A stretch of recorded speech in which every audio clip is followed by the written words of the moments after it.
Hello, I'm Phil Kitchen, an Accounts Director here at Butler, Chartered Accountants in Leeds. And I'm here today to talk to you about e-commerce and selling online.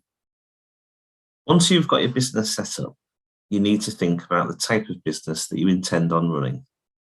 And there are a number of variations to consider.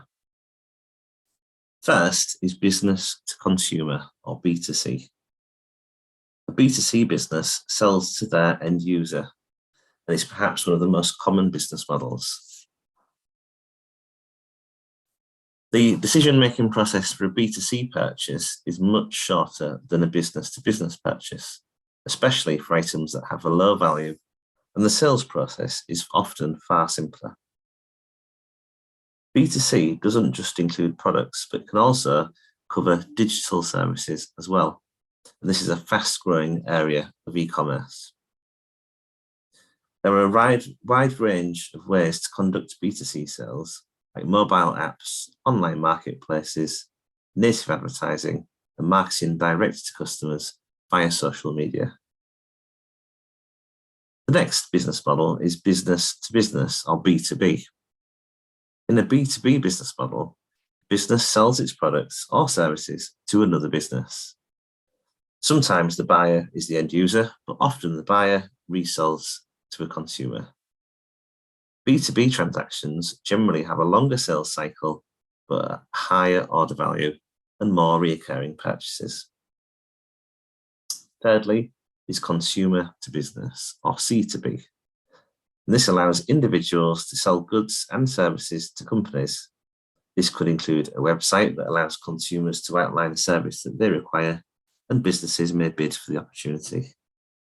This business model also includes affiliate marketing services, where a company pays a publisher or an affiliate to promote a service directly to customers via relevant websites. Often, the C2B approach gives consumers the power to name their price or have businesses competing to meet their needs. Other C2B examples include freelance websites like Paid Work, Paid for People per Hour, and Fiverr. And lastly is consumer to consumer, or C2C. These businesses include many existing online marketplaces such as eBay or Gumtree, and these connect consumers to exchange goods and services. These types of businesses typically make their money by charging a transaction or listing fee, as well as through advertising on their website.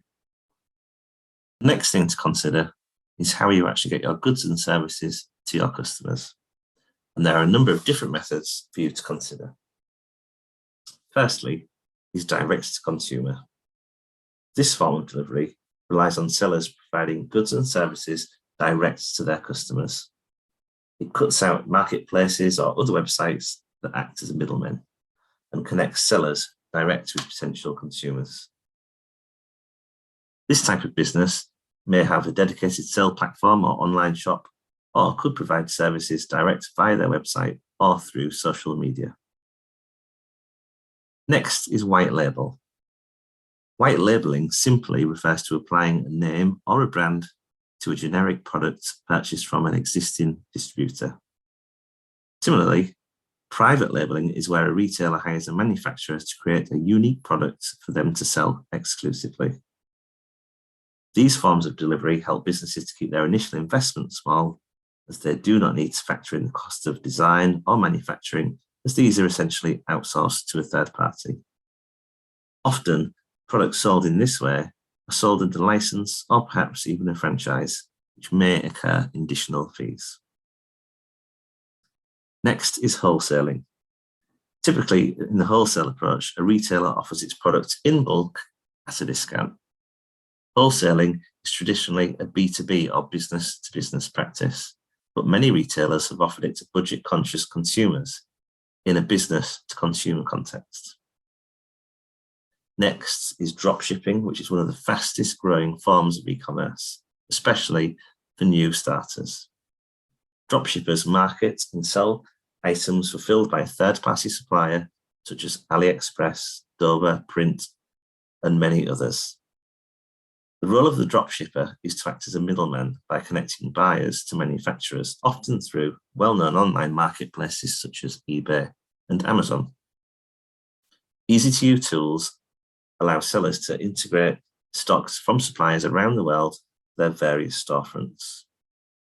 By buying goods at wholesale prices and selling them at retail, businesses are able to make profit by fulfilling orders for consumers. As goods are often sent directly from supplier to fulfillment warehouses such as Amazon, it means that owners do not have to lease or buy expensive premises and can operate with minimal overheads and stock. And finally is subscription services. And this is nothing new.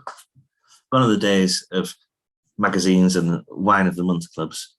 Today, virtually every industry has seen the arrival of some form of subscription service, which can bring convenience and saving to consumers. As with any business, an important part of it is actually getting paid. Whilst the traditional retail outlet can easily take cash or card payments via their till system, an online business needs to have some method for getting paid. There are many well-known options out there, such as PayPal, and even more traditional, such as Visa and MasterCard payments.